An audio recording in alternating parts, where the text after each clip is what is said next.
بسم اللہ الرحمن الرحیم۔ السلام علیکم۔ امید ہے آپ سب خیریت سے ہوں گے۔ اللہ پاک نے اپنے پاک کلام میں فرمایا کہ نماز اور صبر سے مدد مانگو، یعنی ہر مشکل کا حل نماز میں موجود ہے۔ آج میں آپ کو رزق میں برکت کے لیے نماز بتاؤں گی۔ یہ 2 رکعت نماز ہے جو فجر کی نماز کے بعد پڑھی جاتی ہے۔ اس نماز کے پڑھنے سے انشاءاللہ اللہ پاک آپ کے رزق میں بے پناہ برکت عطا فرمائے گا۔ آپ نے کرنا یہ ہے کہ سب سے پہلے نیت کریں کہ نماز وسعت رزق پڑھتی ہوں یا پڑھتا ہوں قربتاً للہ۔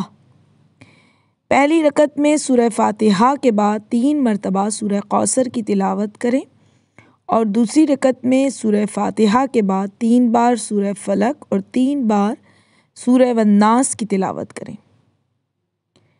اس کے بعد نماز ختم کرنے کے بعد تسبیح جناب فاطمہ الزہرا سلام اللہ علیہا پڑھیں۔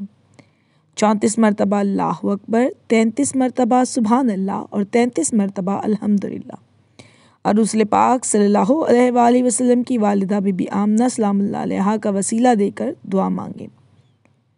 ویڈیو پسند آئے تو لائک اور شیئر کریں، چینل کو سبسکرائب کریں، مجھے اپنی دعاؤں میں یاد رکھیں۔ شکریہ۔